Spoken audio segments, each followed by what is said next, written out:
Daniel 4, verse 33. No, 28, verse 28. We haven't read that yet.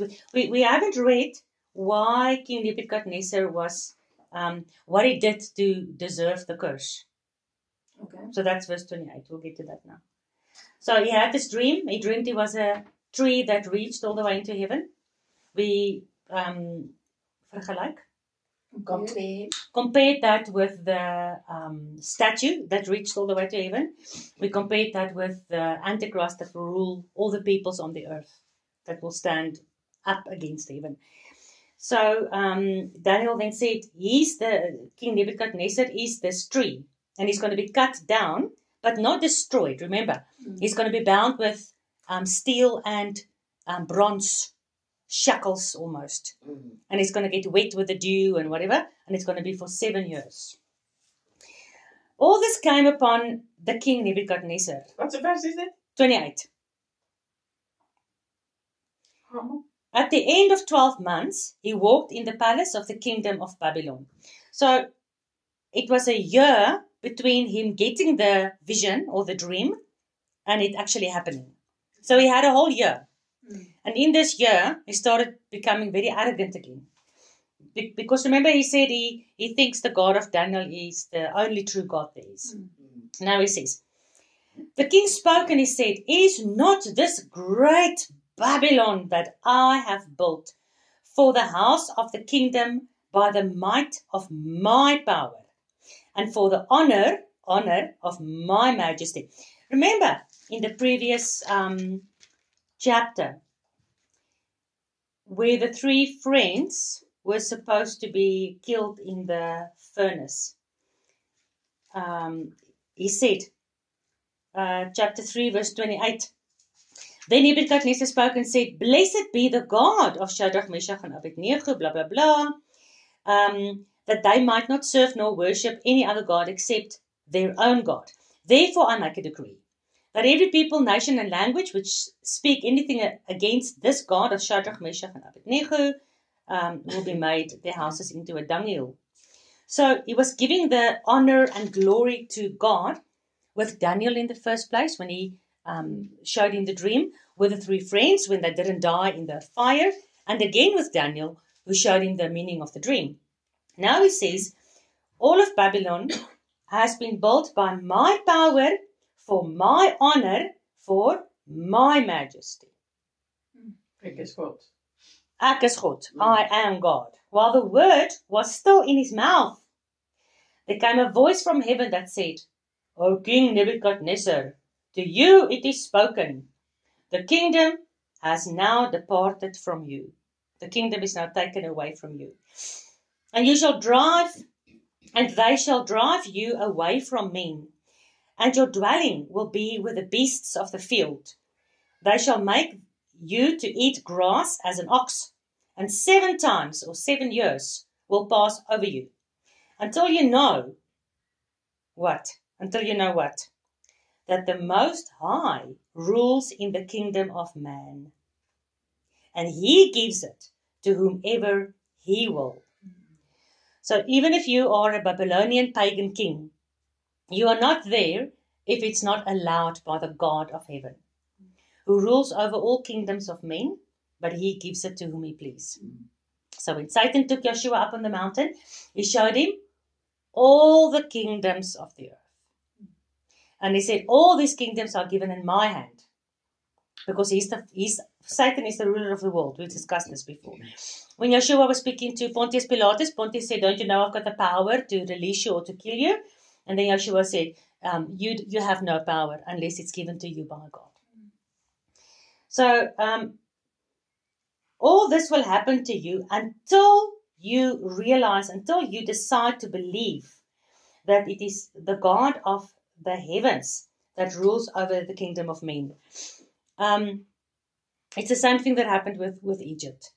God said he's bringing, Monte Judah always says God could have just, snapped his fingers and he could have brought Israel, like in a blink of an eye, he could have brought them into the promised land.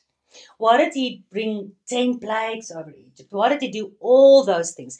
Why did he do all the mighty signs and powers and the wondrous works of his mighty right hand, with a mighty right arm. I've brought you out of Egypt from the world of slavery, blah, blah, blah, the whole thing. Why did he bring them 40 years through the wilderness with all the mighty signs and wonders and all the miracles and everything that happened? So he says over and over again, when you come for Pesach, we'll actually read those verses again so that Pharaoh will know that I'm God, so that Egypt will know I'm God, so that the world will know that I'm God, so that Israel, my own people, will stop doubting and fearing and know that I'm God. Remember, the whole world knew that he was God, when they came to Rahab in Jericho after the 40 years. Remember? Yeah. Then Rahab said, the whole town, our hearts have melted of fear. Is that actually the same verse? Our hearts are melting with fear because of you and your God. We've known what you've done in Egypt. Because remember, they came to the border of Canaan 40 years ago. Then Canaan was already scared of them. But then Israel said, we are like grasshoppers against the giants. And we are too scared for women and children. We want to go back to Egypt. But at that stage, Rahab said 40 years later, when you came to Canaan the first time, we were already scared of you. So how did they know to be scared of this people and this people's God? Because it's a trade route between Egypt and Canaan. There was trade routes. So there's a lot of people that went back and fro. Oh, do you know what's happening in Egypt? There was hail mixed with fire. Hail mixed with fire, you're lying. Hail is frozen water. When you mix hail with fire, what's going to happen? The fire is going to melt the hail. And when the hail's melted, the water will extinguish the fire. So can hail and fire work together? So you're lying. But then the next one and the next one, and then some important minister that went for affairs, home affairs or something, I don't know. Then the same reports came from Egypt. And they all said, why is this happening? There's hail and fire and pestilence and all the cattle have died and there was darkness for 3 days. But the sun was shining. How was there darkness? This sounds ridiculous. What magic is this? What sorcery is this? Oh no, it's the God of Abraham, Isaac and Jacob. It was a hell mixed with fire. Niet in plow. Yeah? Wow. Do you remember reading that? Let me find it for Was you. het iemand die 10 plagen? Let me Hell read was, it. ja, but Mixed with sorry, fire. Exodus 9, verse 24.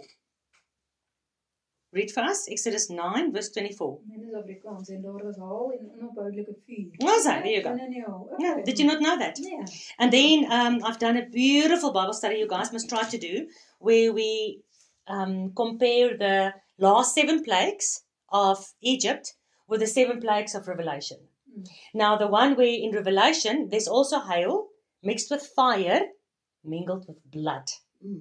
So try to imagine this now. The hailstones, first of all, is like 40 kilograms each. It comes down like with Sodom and Gomorrah, burning like brimstone. So the hail, big rocks, they are shattering you to pieces, and it's burning, and it's mingled with blood. No wonder people's hearts fail them with fear. All right. Dit wordt met die weer blets. Die vuur, hier staat niet over vuur bij mij. Blets. Die deur had die één blets op die andere gevolgd. What translation is that? Het is 83. Nieuw Afrikaans. Afrikaans 83. Okay, I always teach people.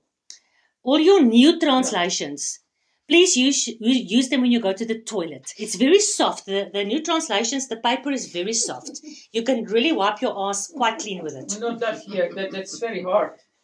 So rather go to if you want to read the Dit Afrikaans, is 53. Ja. Gudrun's 53 translation is the old I translation. don't think he is here. It is still better. All these new translations, the major thing of the new translation, Afrikaans, English, it doesn't matter, is they're taking the blood out to distinguish Yeshua as a God who saves.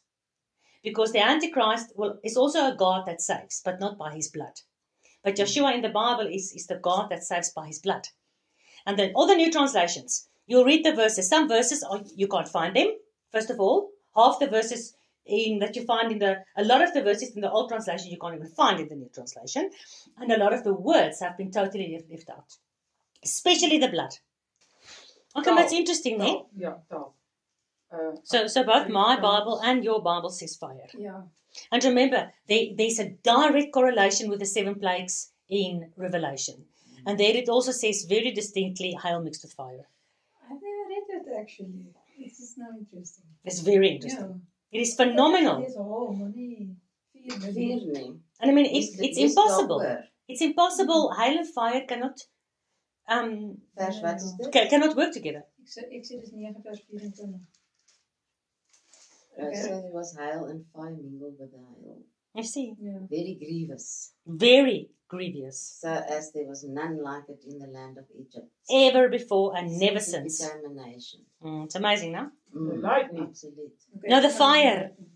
The fire. So if you go into the Strong's Concordance where yours says lightning, the Hebrew word for fire is ash. Ash. Aha. Did you know that? It's cute, ne? If you burn by fire, you say ash. Ja. Now the Hebrew word for fire is ash. Ja. When I went to the Hebrew consulate, when I was selling office furniture, I had to go there. It was very strict. Anyway, and as I was walking, I was reading all the signs, and the people said, "Oh, you can read Hebrew." And on the fire extinguishers, I was reading ash. Ash. Yeah, it's amazing, huh? Oh, ja. And remember, husband is ish, Ish. Huh? Ash. wife is isha. Ish. Ja. So when the fire of Yahuwah is in a husband and wife's marriage, that's a good thing.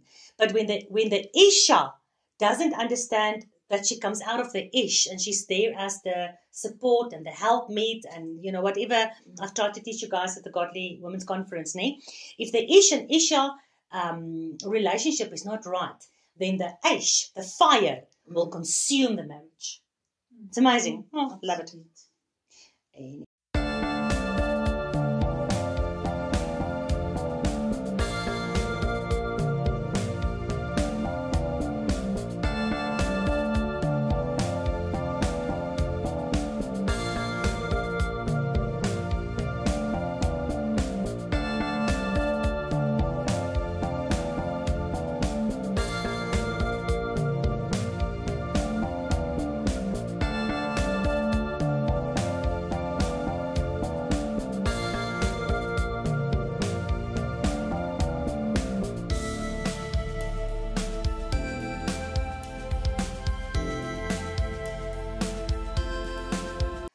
And they will drive you from men, back to Daniel 4, verse 32.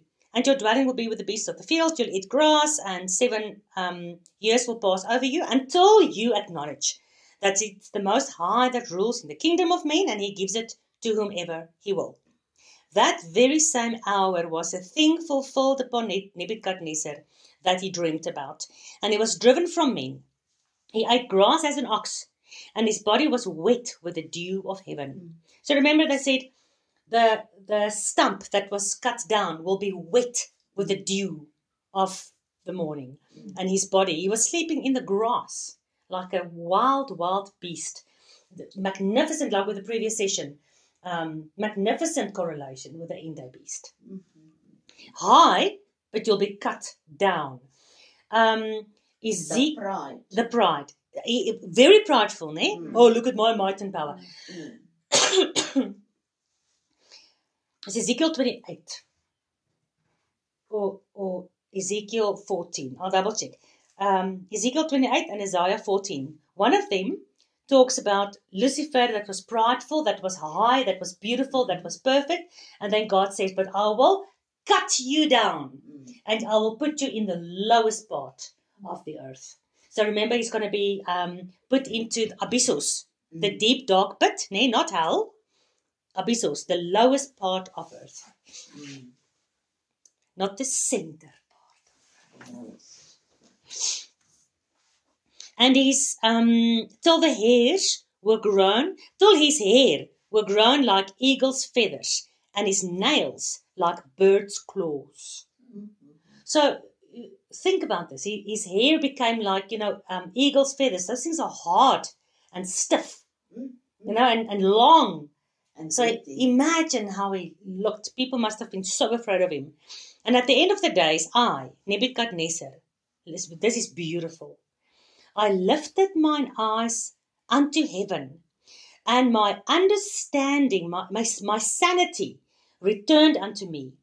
And I did what? Bless the I Most. blessed the Most High.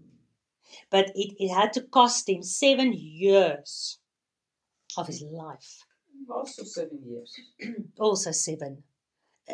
Surely there's not a deeper teaching in this, nay? Surely it's not just by coincidence, nay? You know most now. 7 is Yahuwah's perfect number. It's Yahuwah's cycle.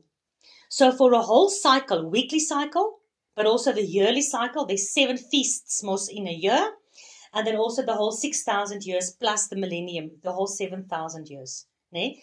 Those cycles, he is giving the prideful one that's in rebellion to him, he's giving him a whole cycle to come to repentance. And this one did. The other one is not going to repent. And even if he does, it's too late. Anyway. My understanding returned unto me, and I blessed the Most High. I praised him, and I honored him. Remember, he said in verse 30, look at this beautiful place that I've built by my might and power and for the honor of my majesty. Now he praises and honors him that lives forever. Him, the Most High, whose dominion is an everlasting dominion. And his kingdom is from generation to generation. Whereas before he said, look at my kingdom. Now he says, even this Babylonian kingdom, everything just must bow to this God. And all the inhabitants of the earth are reputed as nothing. And he does according to his will in the army of heaven and among the inhabitants of the earth. And nobody can stay his hand. That means when you come to hit me or to stab me with a knife, I can stay your hand. I can stop your hand. I can move your hand in another direction. He says there's nobody in heaven or on earth that can stop or deflect God's hand. Nobody can say unto him, what do you think you're doing? So no angel, no human can say to God, what are you doing? Remember the beautiful thing where God says, you are the clay. I'm the, what is pottebakker? Clay maker. The potter. The potter, thank you. God says, how can the clay say to the potter, why did you make me like this? Huh? So here he's confirming this. This is something you can use in a prayer. I mean, this from the mouth of a pagan. Some of the most beautiful exclamations comes from pagans or from false prophets. Biliam, some of the most beautiful exclamations, messianic prophecies to the deepest level, comes from pagans. Once they realize they've made a mistake.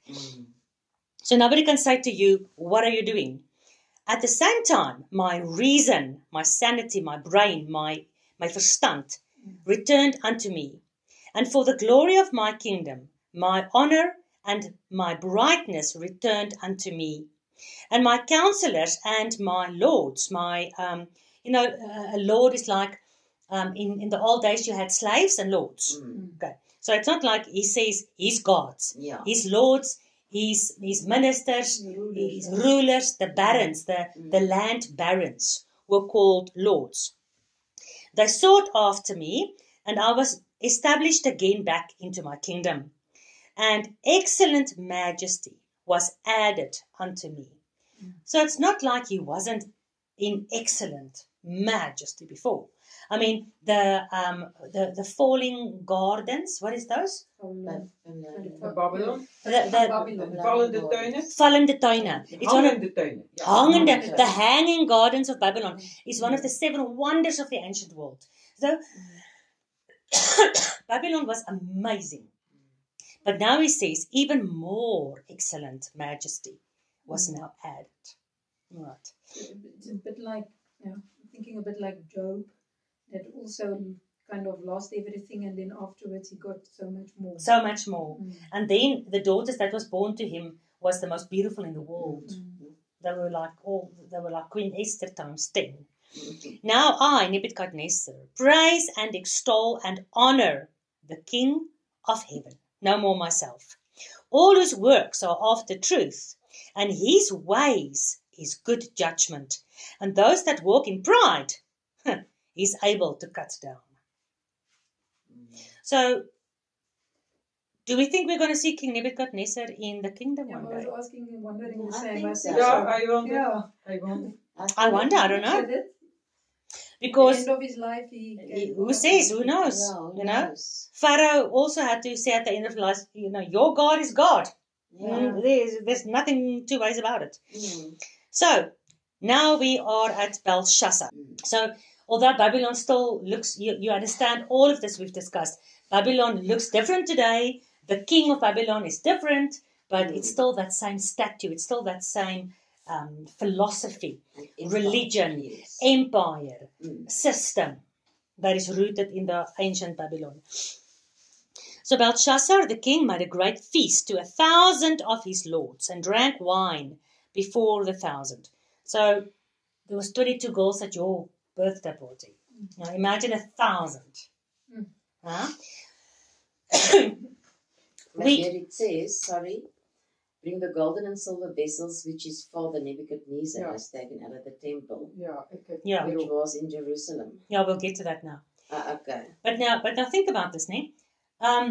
If you had 1,000 lords, remember the lords are like the rulers of the different areas, regions, ne? How many regions do you have? Because these are not lords out of a small little region.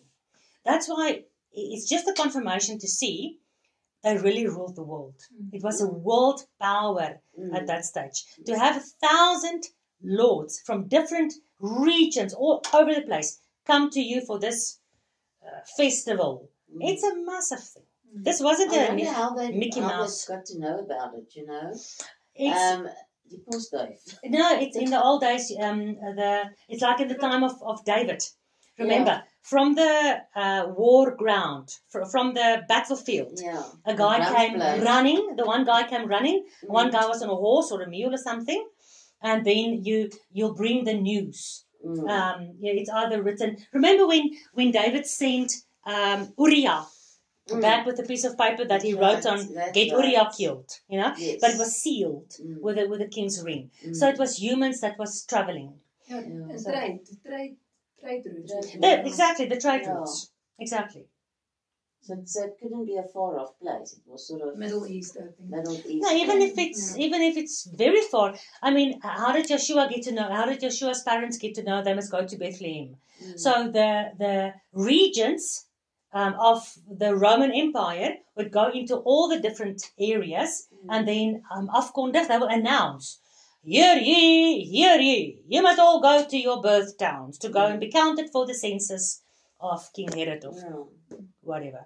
And then this will happen in 3 moons from now. So it was enough time given, because some people have to travel by foot. Belshazzar, while he tasted the wine, commanded to bring the golden and silver vessels, which his father, Ja. That's why I thought Belshazzar was the son of Nebuchadnezzar. But then I also read some historical things that said Belshazzar wasn't. But it might also be that it says that his father, the one that was before him king, I don't know, whatever, it doesn't matter. Doesn't matter. Let's just continue. Or there were two sons. En toe As I say, Nebuchadnezzar. the one was like a general type of... Like an army general. Yeah. But it might be a son, but not... Yeah, well, good, yeah. Perhaps I it's read something, I must just check. Yeah, again. there's something in I'll let history you know. about this. Someone I read something about it. Well, whether Belshazzar was the son of Nebuchadnezzar or just the follow-up of Nebuchadnezzar, he said, Nebuchadnezzar have taken the golden and silver vessels out of the temple that was in Jerusalem, so that the king and his princes, his wives and his concubines might drink therein. Sorry, man, that was what you referred to. And I said, no, we'll get, I didn't see that it said Father. All right. Okay. So, what is the vessels that was taken from the temple? What vessels were used in the temple? Holy. What does holy mean? It's Consecrated. From God. Consecrated, yeah? And? From God. Yes. Set apart for. Set apart. Yeah, So it's worship. set apart for one thing and one thing only. You can only use it for the holy worship of God in His temple. So there's a verse where, I think it's Ezekiel, where God says, the whore of Babylon, her priests, have made what's holy profane. And that which is set apart, or that which is true, they've made lies, that whole thing. So here you're taking something that's holy, consecrated to Yahuwah, and you are drinking your drunken, and these Babylonian sexual orgy parties were always, it was, naked dancing girls and boys, homosexuality, pagan worship, all these things. And it's a drunken orgy. And here, these holy vessels of God is brought out. Yahweh will not stand for this. Then they brought the golden vessels that were taken out of the temple of the house of God, which was at Jerusalem. Okay, just stop there quickly. While Jeremiah was prophesying to Judah, Hosea was the prophet for the house of Israel, but Jeremiah was the prophet for the house of Judah. And Jeremiah was talking to Judah all the time. God is going to send you to Babylon. God's going to send you to Babylon. You must repent. You must stop doing all your sins and whatever. Just turn back to God. And eventually they threw him into a dungeon and into a prison and into a pit without water. So they treated him very badly, very, very badly. Anyway, he continuously cried before God. First of all, to please not destroy your people. And secondly, because these people that he's praying for is treating him like a dog. All right? And then at one stage, God said something, I can't remember now exactly the words, but it has to do with, stop your crying. Stop your crying before me. I know they're treating you like a dog. They're treating me like a dog as well. But also stop your crying. Don't pray for them anymore. I'm going to send my wife, my beloved, to become they're treating you like a dog. They'll be treated like a dog in Babylon. And what was holy to me, that I gave to them, so that they can worship me with it, it will be thrown to the dogs. It will go into nothing. That makes us think of Jeremiah 16, where it says, God saw Jacob lie in the road. Nobody was looking after him. It was like a baby female, né? And he picked her up and he washed her. Have you read that? He washed the blood off and he put salt on her, for the disinfection. And then she grew beautifully, and he gave her corn and oil and wine, and he dressed her in magnificent, beautiful linen clothes, and she was a beautiful companion for him.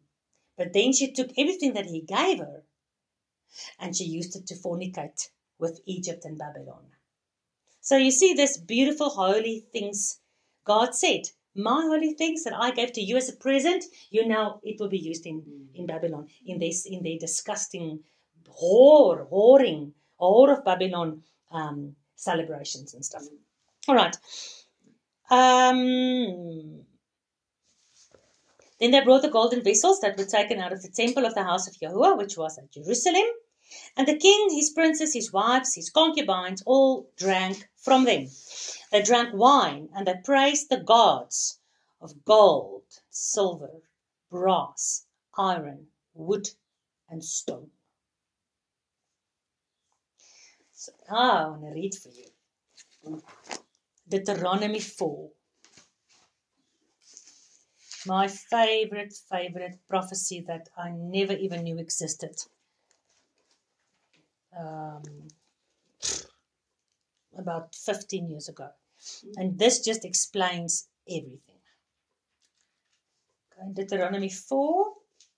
Okay, let's start at verse 24. For your God is a consuming fire. He's a jealous husband. When you get children and your children get children and you have remained long in the promised land, You will corrupt yourself. You'll make graven images, the likeness of anything, and you'll do evil in the sight of Yahuwah your God, to provoke him to anger and jealousy. I call heaven and earth today to witness against you this day, that you will soon utterly perish from off this beautiful land, where unto you go over the Jordan River to possess it. You will not prolong your days in it, but you will utterly be destroyed. When were they utterly destroyed? Both Israel, Syria. taken to Assyria, and then scattered into the world. And then Judah, taken to Babylon. And they did return to Israel, didn't they? And then in the year 70 AD, Rome scattered them as well into all the world. All right. So it's talking about both houses. You see that. Verse 27. And Yahuwah will scatter you among the nations. You'll be left few in number among the heathen, where Yahuwah is leading you. There you will serve gods, the work of men's hand, wood and stone. So here Babylon is serving all these gods. And remember, out of all the Jews that was taken to Babylon, it was only 3 that didn't bow before that statue. Daniel was probably on a mission or something. So all the Jews bowed. And here talking about driving Israel into all the Gentile nations. So a Jew will never bow before any god, as a Jew. You have to become pagan. So Israel and Judah, a certain part of the Jews have remained Jewish all these years, although they went into the Talmud and the whole thing. But 75% of God's chosen people got, what's the right word? When you mix cool drink and water, diluted. They got diluted in every tribe, nation, and tongue, so that you can no longer distinguish. When everybody was bowing before the golden image, the only way you could distinguish between a real Jew and the rest of the pagans was those 3 men that didn't bow before a false god. That's the only characteristic of a real Jew. So when you look at everybody bowing, you look at all these people bowing, are they Jews? No, they're pagans. So God said, I'll scatter you, and there you'll serve gods made of wood and stone, just like the pagans. And then, of course, but if from there, from where? From these nations, tribes, and tongues. If you will seek Yahuwah, your Elohim, you will find him. If you seek him with all your heart. Okay, you can read the rest for yourself. But you see here, it's a prophecy. It's nothing strange that this is happening. Also, what's quite interesting. So you've got gods of gold. Silver. Is silver worth as much as gold? No. So why would you have silver? It's also worth something. Okay, but is brass worth as much as silver and gold? And iron, is iron worth much? No, not so. And wood? How much is wood worth? Not really. How much is stone worth? So if your God is the God of heaven and earth, why do you make a statue of stone? Why is all the gods not made of gold? Anyway, interesting to see. Gold, silver, brass, iron. What do you see? Just deteriorating in price. Deteriorating in price and value. And the statue. And the statue. Remember the statue. Yes. It's the same sequence as for the statue. And then eventually wood, and then of course stone. Yeah. So some people could afford to buy a little god made of gold. Another one couldn't afford that, so he had to be happy to take the wooden little statue home. But I'm still praying to this God of mine. All right. So the writing on the wall. What does it mean, the saying? Oh, the writings on the wall. Have you heard that? Die skrif is aan die muur. What does it mean? It's verby met jou. It's done with you. Okay, good. In the same hour came forth fingers of a man's hand and wrote against. Okay, just stop there. So out of heaven, they saw fingers of a man's hand writing. Where else do we get a man's hand writing? You see, Yahuwah wrote with his own finger. he wrote on the tablets of stone. Isn't this beautiful? And here he's writing against the candlestick. What candlestick? The menorah. Why is the menorah there? Because it was stolen from the temple. The temple. Yeah. So where's the Ark of the Covenant? Lost. Lost. Oh.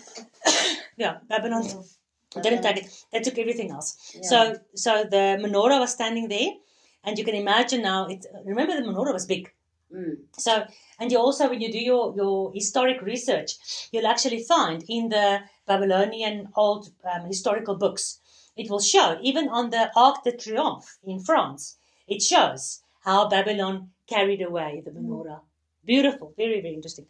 So, yeah, against the candlestick, or here's the wall, and here's the menorah standing, and then opposite the menorah against the wall, this finger of this hand was writing upon the plaster of the wall of the king's palace.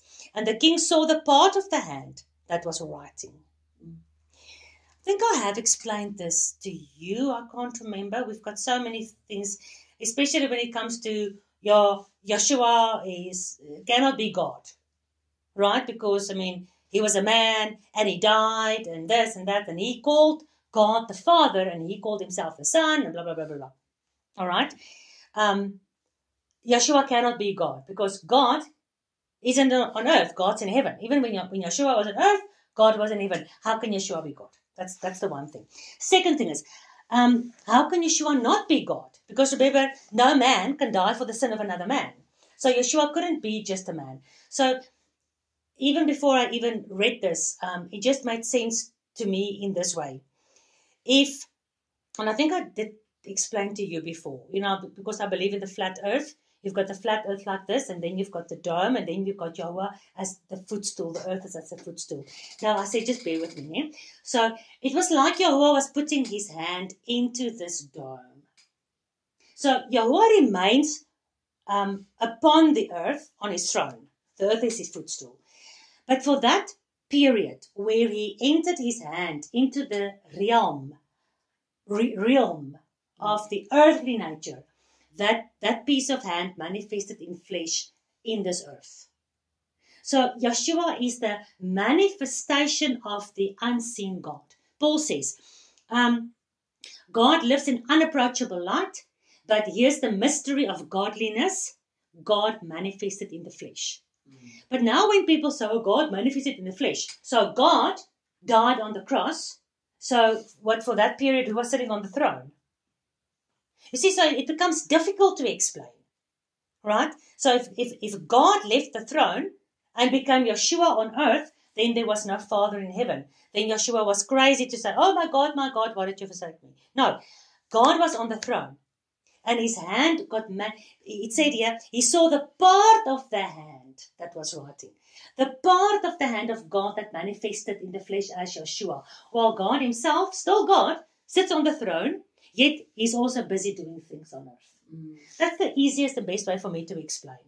And many people, especially Messianics who tend to go into Judaism, starts rejecting that Yeshua could be part of God at all. Because he died. God cannot die. Sure, God cannot die. But we abused his hand. We put nails in his hand. That's his name. Yod Hei Vav Hei. Remember, behold the hand, behold the nail. He's God. His hands. God's name says that God has nails in his hand. So what does that mean? The hands of God was nailed. But yet God can never leave his throne. God can never die. God cannot be spit upon, but his hand can. You see? So that's the best way. You all look a bit confused. Yes, it's a very difficult concept to get your mind around. For me, that's the best. Yeah. Because when people fell before Yeshua to worship him, he never told them, no, don't worship me. All the angels in the Bible always said, no, don't worship me, worship God. Yeshua never refused any worship. When Thomas said, no, was it Thomas? one of the disciples says, show us the Father. And Yahweh said, well, I'm with you. If you see me, you see the Father. I mean, Yeshua is part of God. It's just the extension, as you explained, the arm kind of, but it's still part of God. Because a lot of people will God say, reincarnated. In the, well, they reincarnated. Well, incarnated. Incarnate. As Please. a human, Incarnate. Perfect. That's the English. Yeah. Now, for me, it must be the extension of his hand, because all throughout the Old Testament it says, with my mighty right hand, I have redeemed you. I have saved you. Saving in the Hebrew is Yeshua. So Yeshua is the right hand for me. And that's why he sits as the right hand. It's not like God has a throne here and Yeshua has a throne on the right hand side of God. No, Yeshua is the right hand. He sits as the right hand of God, not at the right hand. That word in the Hebrews, even in the Greek, can mean as, at. It's one of those words that can mean many things. But when you take the entire Bible in context, he's not ever separated. Even that part, I hope you've done the Bible study. That part where it says, my God, why have you forsaken me? Did God forsake Yeshua? Well, he said he did. Why did you forsake me? Because he couldn't, look upon sin. Sure, but then that means God forsook him. So there was a period where God totally forsook his own son, right? Wasn't that the reminder for the people around the cross, the psalm? I can't remember. Yes, beautiful. 22. So, if Yeshua is Moshiach, if he is Echad, one with God, they can never be separated. In these days, in the days of the Bible, the people knew the Bible out of their head. They knew the most important parts of the Bible out of their head. It was drilled into them since childhood. So if I say, in the beginning, what verse am I talking about? Genesis 1 verse 1. You know that. So in those days, if somebody said, my God, why did you forsake me? They immediately knew Psalm 22. So when you read the entire Psalm 22, it is astronomical. It says his bones weren't broken, his clothes was taken from him and thrown the lot over. The jackals and the lions are laughing at him. They are surrounding him. So he's crying to his Father, to his God. My God, why have you forsaken me? The jackals and the lions are biting at me and they're laughing at me. They're mocking me. I'm ashamed. I'm a worm. I'm no one. But then it says, but my God is going to lift me up. So God never forsook him. He was just repeating David's prayer. And they were blind. Yeah. Yes. You know, there's a million prophecies in Psalm 22. It's beautiful. All right. Anyway. So the hand manifested right in front of all these people in the palace, right? Then the king's countenance was changed. What does that mean? What is countenance? His appearance. His appearance, his face. So his face was one way, and now his face was another way. How was his face before he saw the hand? Like a man. Sure, like a man, but what was this man busy doing? Drinking, partying. Laughing, drinking, partying, blaspheming. Yeah, I'm drinking out of this God. Where's this God of the Jews? Where's this God of Israel? He was probably blaspheming. Because first of all, he was drinking out of the holy cups. Secondly, he was blaspheming this God because, oh, look at me. I'm more mighty than this God. Everybody said I must be afraid of this God. This God brought them out of Egypt. I don't think so. Look at me. I'm drinking out of the cups that's supposed to worship that God. So I'm God now. These cups are now for me. You know, so his countenance was arrogant, prideful, drunk, looking at the naked women dancing, ballet dancers, like the half-naked, bearded ballet dancers of Trump Gaza. Did you watch that video? Did you see the bearded ballet dancers? Yes. The transgender ballet dancers. It's disgusting. And this in Gaza. Gaza is right next to Israel. Neither the Muslims or the Jews. Well, I'm not talking about... I think it's an AI video. So, remember, AI must do what you tell it. How else would AI have known to put Trump and Netanyahu next to one another with their beer bellies lying on the beach? Ja, oké. Ja. Het jy die video gesien? Die foto. Yeah, there's a video. You must watch the whole video. Remember we talked about the golden statue? Trump is making a golden statue in his new Trump Gaza. Yeah. The whole statue of gold. Yeah, And he's got small little statues of gold in the shops that you can buy as a souvenir. Wow. Anyway. So his countenance was that of a party animal, and the next moment his countenance was afraid, fearful, shocked, maybe pale, the blood draining out. And his thoughts troubled him, so that his joints of his loins were loosed, and his knees were smiting one against the other. I love this. Again, what does it mean when the joints of your loins are loosed? Where's your loins? The sirloin ken ek. Ja. Yeah. So, It's like your hips. yeah. So you're standing, and the next moment you go like this. Yeah. All the strength has just left your body. Ja. Your hips, and your knees go. Your knees. When does your knees knock against one another? When you're cold. When you're cold, When sure. you're afraid. When you're very afraid. Right. Why do you start shivering? You shiver when you're cold, right? But why do you shiver when you've got a huge fright? Or when you're really afraid? Why do you shiver? So adrenaline. Adrenaline is being released. So that rush of adrenaline makes your whole body start to shiver. And that's why it's called your knees are knocking against one another. You're being a beaver. The king cried aloud to bring in the what? Astrologers. Here we go again. Has he not heard about the whole Daniel thing now by this time? Really? We're not sure how many years it was, but really? How many times must this happen again? So he brought all the astrologers, the Chaldeans, the soothsayers, and the king spoke and said to the wise men of Babylon, whoever will read this writing and show me the interpretation thereof shall be clothed with scarlet and have a chain of gold about his neck, and he shall be the third ruler in this kingdom. So he's promising what? To the man that can Might. read this. Might?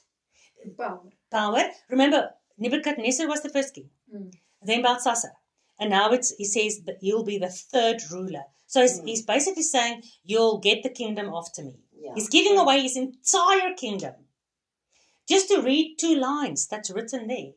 I mean, he could have told these soothsayers, I'm going to kill you if you don't tell me what it means. He didn't have to give away his whole kingdom.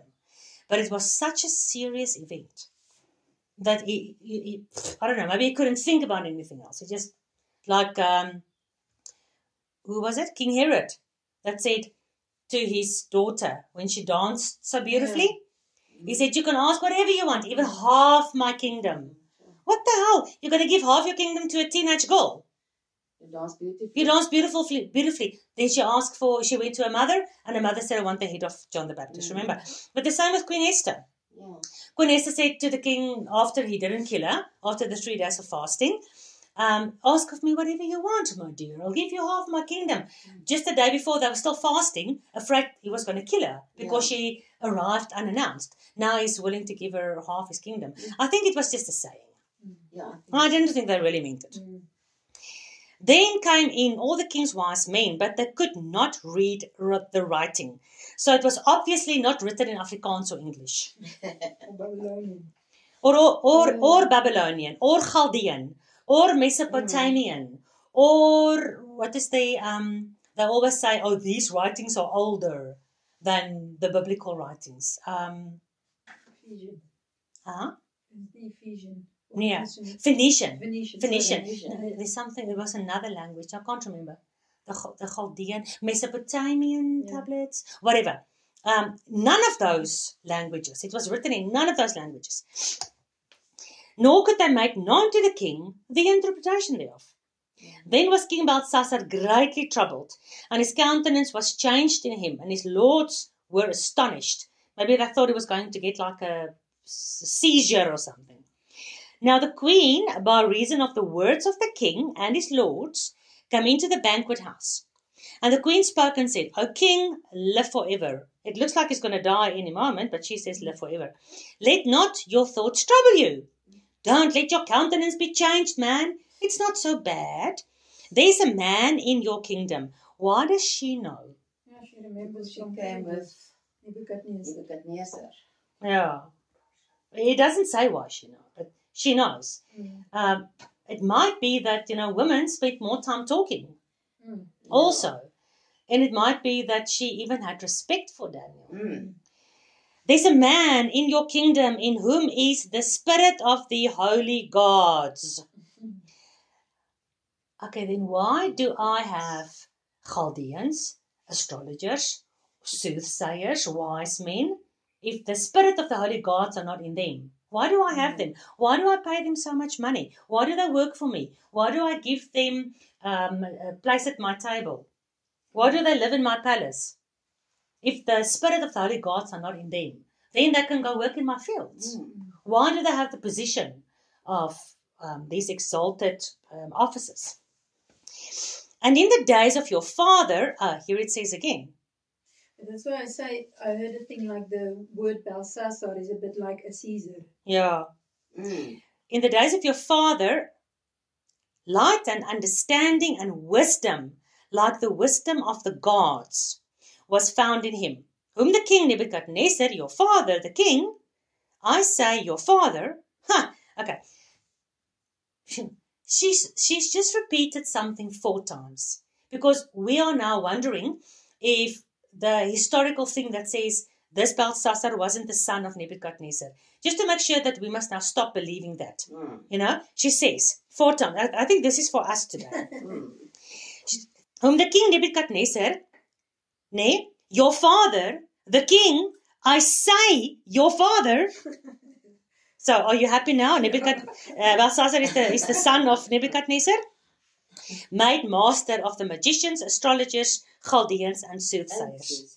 So, it's true what I told you last time. See, Daniel was put over all the Babylonian wise men and professors and scientists and mathematicians and astrologers and astronomers, and he was put over everybody. So like 80 at the moment, 80 years. No, he was a young man. Remember when he was the 3 years? They outlived then Nebuchadnezzar. But it doesn't really say how long Nebuchadnezzar reigned for, so we're not sure. Let's say we guess 30 years. So we don't know. Let's say Daniel was like 16. So now he's like 46. I mean, Daniel is going to last over 4 kingdoms. He's going to last Nebuchadnezzar, then Belshazzar, then Darius, and then Cyrus. Okay, then he's 80 with Cyrus. It's probably like 100 by the time of Cyrus. I don't know. So he's in charge of all these men. For as much as an excellent spirit and knowledge and understanding, interpreting of dreams and showing of hard sentences, and dissolving of doubts were found in this same Daniel, whom the king named Belteshazzar. Now, let Daniel be called, and he will show you the interpretation. All right, here's the answer. Then was Daniel brought in before the king, and the king spoke and said unto Daniel, Are you that Daniel? So, obviously, Nebuchadnezzar put him in charge of all the wise men, and Belshazzar doesn't know about him. It's a bit weird, no? Ja, maar hier staat het, en diezelfde nacht is Belshazzar, de koning van de Chaldeërs, gedood. Yeah, but it still doesn't explain why Belshazzar doesn't know Daniel. Daniel was put in charge of all the magicians in Babylon by Nebuchadnezzar. How can Belshazzar call all his magicians, but he doesn't know Daniel is the leader of the magicians? Anyway, I don't have the answer. Yeah. So, are you that Daniel, which are of the children of the captivity of Judah, whom the king my father brought out of Jewry? So, it's interesting, eh? Jewelry and Jewry. Yeah, so, Jewry is out of the Jewish area. Are you that Daniel that came out of Judea, that my father King Nebuchadnezzar brought out of Israel? Are you that Daniel? I have even heard of you, that the spirit of the gods is in you, and that light and understanding and excellent wisdom is found in you. And now the wise men, the astrologers, have been brought in before me, that they should read this writing, make known unto me the interpretation thereof, but they could not show me the interpretation of this thing. And I've heard of you that you can make interpretations, you can dissolve doubts. Now, if you can read the writing on the wall and make known to me the interpretation thereof, you'll be clothed with scarlet, have a chain of gold around your neck, and you'll be the third ruler in the kingdom. Daniel is really not interested in becoming the ruler of Babylon. So Daniel answered and said before the king, let your gifts go back to yourself. It's like, shove it up your ass. I don't want it. Take your gifts back to yourself. Give your rewards to somebody else. I don't want it. Yet I will read the writing unto the king. I will make known to him the interpretation. O you king, the Most High God gave Nebuchadnezzar, your father, a kingdom, a majesty, glory, and honor. Okay, let's just stop here for a second. If Nebuchadnezzar was the father of Belshazzar, how could Nebuchadnezzar not teach Belshazzar to be careful of the God of Daniel? Yeah. But are you sure it's not another son's name of Nebuchadnezzar? It could be, but in all these verses we've read now, whether it's a family member, son, physical son. Nebuchadnezzar, it can in the hierarchy be another bird who is younger. Even if it was, how can he not know about Daniel? Everyone knows about Daniel. Yeah, the mother, is it not? The wife. Even the wife knew about Daniel. Yes. How can Belshazzar not know about Daniel? I mean, was he like away in another country? When you come back, there must be this huge thing. The king was insane for 7 years. He lived as a beast in the field for 7 years. Daniel said this was going to happen to him. And Daniel said he will be restored again. And now the king is restored. It must have made headline news. It must have been on CNN. It must have been in all the newspapers. But how are these children educated? Don't they spend any time with their parents? No. I don't know. No. But still, Nebuchadnezzar had 3 massive encounters with Daniel and his friends. I mean, 3 men thrown into a fire. The soldiers that threw them in died. Those 3 men lived. I mean, it must be worldwide news. And Belshazzar doesn't know. He was in college. He was somewhere. I don't know. He was on holiday in Mauritius. He was maybe on a war campaign or something. Something, yeah. Well, he's don't firstborns normally get the name as the next king, and it might have been that that Belshazzar was a brother or something. Well, there must be some explanation. Maybe. We don't have it. We are just laughing about this. We don't know. We don't know. It's just, for me, it's astonishing. How's it possible? By the way, I see like Daniel is Belshazzar and the king is Belshazzar. Is there a... Yeah, oh. Is there like in... So... in the Strongs there may be a meaning to it. So Daniel is actually Belteshazzar, and then you've got Belshazzar. So it's only the T kind of. So as far as I remember, the Shazar has got to do with, what did we say last week, was like a gift. Because the first part is Baal, and Baal is just another way to write Baal. So the one is probably Baal gift, and the other one is Baal good gift. Or yeah, this is the Indians. Very, very similar meaning at the end of the day in the original language. Yeah, as Gudrun said, that it's not the first son. Perhaps he will be in a row. More children. Even if he was like a grandson or a son of the grandson, or even if he was a nephew. This old mother, it was his mother, knew about it. When he was perhaps not born, He was not born yet. Sure, but by the time he grew up, this amazing. It's not so important. What? The king was insane for 7 years in the field. 3 men didn't die. Okay, so poor parenting. Poor apparently. Poor parenting. Yeah. Ja, je must, met all the kingdoms, today they educate their own children. In the old days, it was this lady and this lady mother. No, it was a nurse who gave breastfeeding. It was not No relationship. no relationship. No, not at all. That can be one of the reasons, because it's just stupid. Yeah, but it was so. It's so stupid. They were too good to educate children. You got to know the God above gods, and you don't tell your son or your grandson. And for the majesty that he gave him, all people.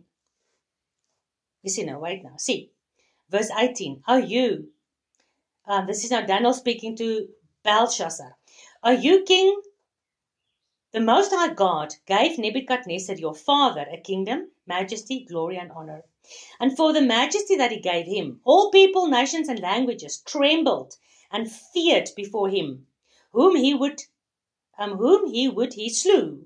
Well, who he wanted, he would just kill. And whom he would keep alive. And whom he would set up. And whom he wants to, he would put down. But when his heart was lifted up in pride, and his mind was hardened with arrogance, he was deposed from his kingly throne, and they took his glory from him.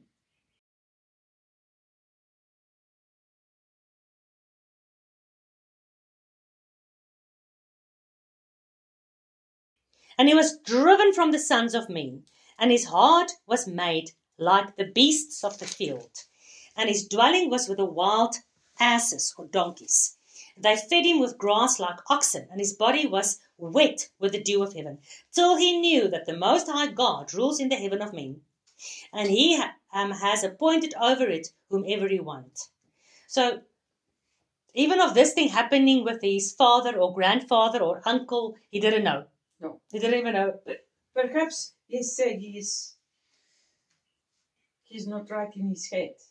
I think all of these Babylonian pagan kings there's are something wrong crazy. in his head, but they don't know what's happening. Yeah. Yeah, but even if you look at Judges, for example, when I read that, it's like, a judge is sent, and then they learn their lesson, and then 40 years later, It all it's goes only- down the drain again. Exactly, and it's only 40 years. Yeah. So then they also didn't tell their children. Yeah. It's like, That's ridiculous. it's just, lesson has to be repeated over and If you over go and through the over. book of Kings, bad king, bad king, bad king, good king, bad king, bad king, bad king, good king. Yeah.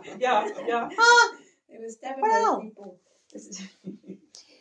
And you, his son, O Belshazzar, has not humbled your heart. Though you knew all this. That's it. Okay, there's my question. So you see, the Bible has all the answers. Yes. So Belshazzar knew all this. He And just his heart forgot. was hardened. Maybe he just forgot. Yeah. But you have lifted up yourself against the Lord of the heaven, and they have brought the vessels of his house before you and your lords, your wives, your concubines have drunk wine in the holy vessels of our God.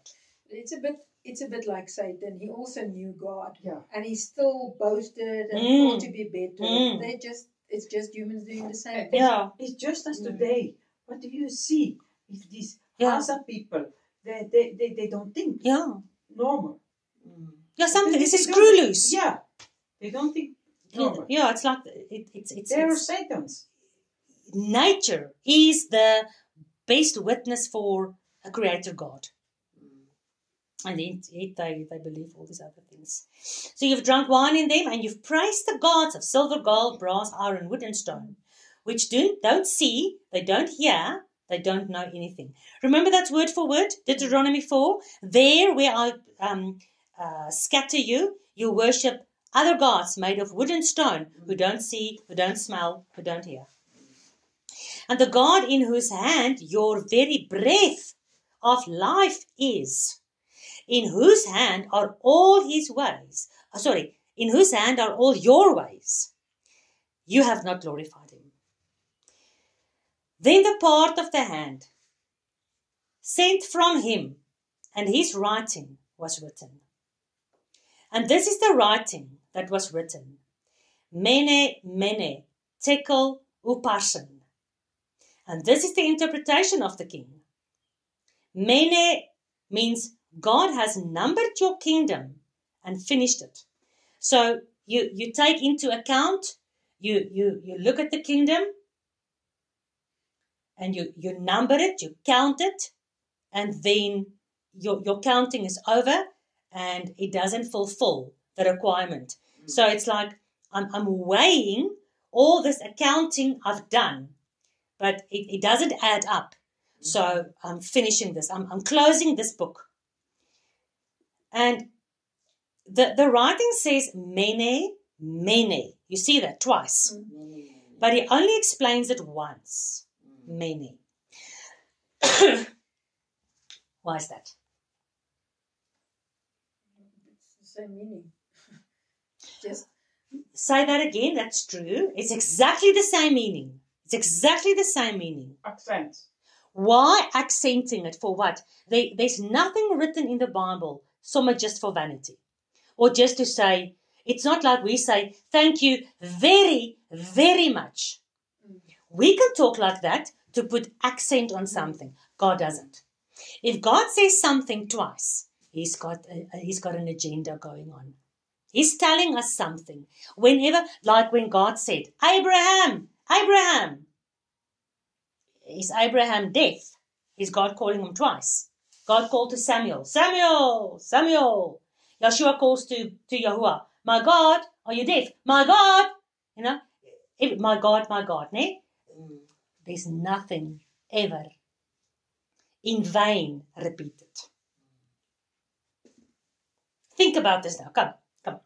Think about it. Remember what I taught you for a long time now. Everything is physical. Everything is spiritual. Everything is for then. Everything is for prophetic. Come. I would think that God says there's no second chance anymore. Yes. It is done. It is done. He said it once, meaning. Yeah. What does he say again? It is done again. So he says the same thing twice? Yes. No. He's not a frivolous God that will repeat stuff like this. No. When he speaks, it's done. You must listen. If you don't listen, bugger off. He's saying it for two reasons. The first reason I've given you a hint. Everything is relevant for what you're reading. You read here, it was in Daniel's time. It's relevant for Daniel. It's relevant for Belshazzar, for the king. Belshazzar, you as the king of Babylon, you've been weighed. You are too light. I'm going to destroy you. Another one is for the future. The other one is for the future king of Babylon. That will be weighed. He will be drinking out of the holy vessels of the temple. He will be sitting as if he's God. He will have the people of God as slaves. He will have a whole party with all his thousands of kings of the earth and rulers of the world all over the place, giving their power to him. Remember we talked about the New World Order, how all the kings of the earth will give their power unto him. He's calling all his kings to come with him. And now they're all witness. And this hand, one hand with a nail in it, you're no match for that hand, O king. So it's prophetic. Well done. Well done. Number one. Number two. When the Bible says, I'll find the verse, I can't remember where it stands. I learned this from Monty Judah. There's a verse in the Bible that says, God works through judgment. God lives with Yahuwah judges with justice. Yeah. Always. Yeah. The whole time. He judges with justice. So what is justice? It's right. So why does he repeat it? correct justice. No, that's for the future, the whole time. The whole time. Yeah, but there's two reasons. Even the justice for now, justice for the future, always. So we've got that thing handled. There's another reason. justice, for instance now, like mene, like weighing. Nobody can ever point a finger to God to say that he was unfair. So he weighed and he found him too light, here and in the future. But this God doesn't just weigh with a scale. He also weighs with many other things. So weighing, I've weighed you and you're too light. With justice, I've judged you, but my justice is just, good justice, just justice. So it's a repeat, not of the concept of justice, but to say that the God who is doing the justice, he himself is just. When the court needs to gather evidence against a murderer, it's called due process. Due process. That means when the criminal eventually gets to court and the state gives all the witnesses and all the testimonies and all the evidence, blah, blah, blah, blah, blah. And it's the time for the defendant, for the criminal. And his attorney stands up and he says, when the police came to deursoek, to search my client's apartment to find the murder weapon that you now have as evidence against my client. When the police came to find the murder weapon in my client's house, they did not have a search warrant. So the process, the due process of trying to serve justice wasn't done legally. So when God says justice, justice, his justice is done legally. In the court of law, on the judgment day eventually, Satan, nobody can point a finger to God where he took a loophole for anything. That's why I always say, he cannot swaai towerstafie and all your sins are just forgiven. There's a legal process. The blood, the atonement, the covering, the taken away of, it's a whole legal. God's system is legal. God is called a judge. His throne room is called the throne room. Yeshua is called the advocate in Hebrews 9. Satan is called the accuser of the brethren. It's a court case. It's a court system. So to bring the murderer to justice, the police had to follow justice procedures. I can't serve justice but serving justice by breaking the law. Die doel heilig die middele. The end goal doesn't make holy your bad procedures.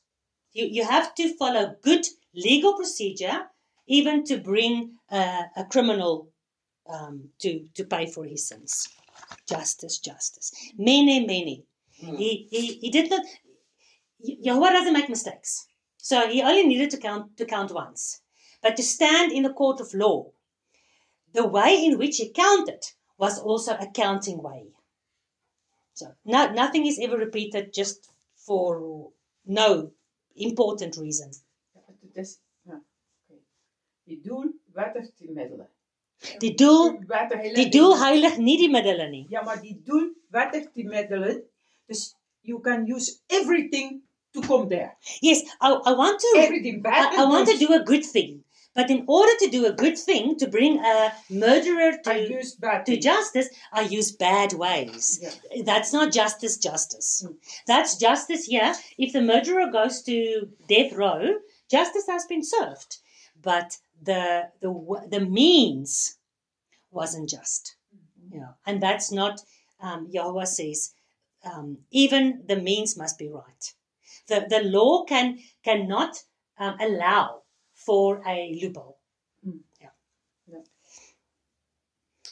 All right, so Mene, the interpretation. God has numbered your kingdom, King Belshazzar, and the future Babylonian kingdom system, and has finished it.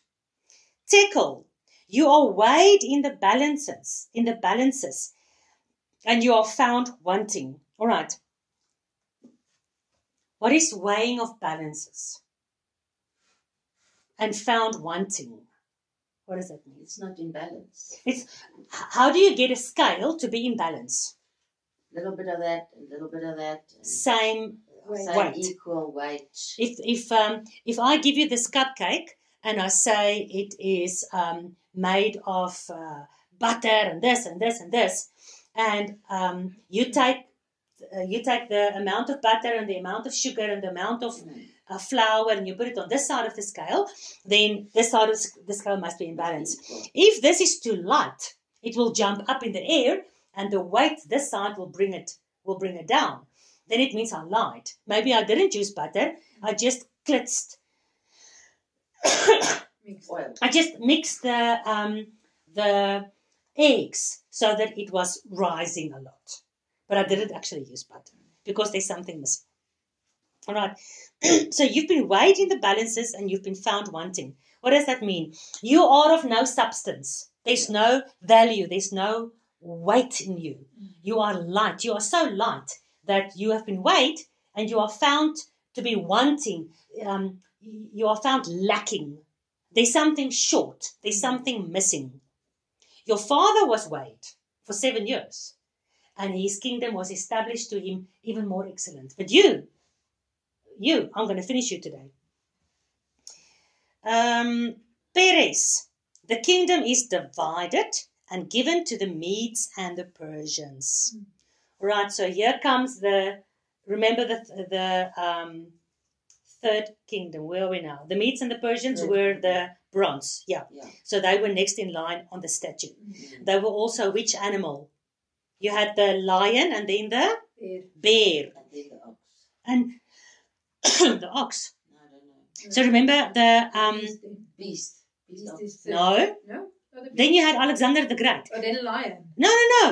Babylon was the lion. We did this. Lion. Babylon was the lion, the golden head. Sorry, the leopard. Then we had the bronze, which is the Medes and Persians, which is the bear, with the two sides, the one side higher. Then you had the silver, which is Alexander the Great, which is the leopard, with the four heads. And then the beast. And then you've got the beast, which is the iron, which is Rome. Yeah. All right. Okay. So your kingdom is divided and given to the Medes and the Persians. So Perez sounds a bit like Persian. So this language, whatever it was, I know I've got some study material. I'll have to go find it. But this language obviously was some kind of a Semitic language of that area, because Perez, Persia. All right. Then commanded Belshazzar, and they clothed Daniel with scarlet, put a chain of gold about his neck, made a proclamation concerning him, that he should be the third ruler in the kingdom. So that proclamation was made. Right. Who was the third ruler? Who followed after Belshazzar? Darius, yeah. The Medes and the Persians. So where's the promise of making Daniel the third ruler? Daniel didn't want No it. more that is. Never mind that he didn't want it. It was given to him. Where is it now? Gone. In between. You can never trust the Antichrist system, the Babylonian kings. They'll promise you the heaven and the earth. They'll promise you, I'm going to lock you down for 21 days. And then eventually it was 2 months, for instance. I'll never force you to take the vaccine. Or if you don't take the vaccine, you're going to lose your job.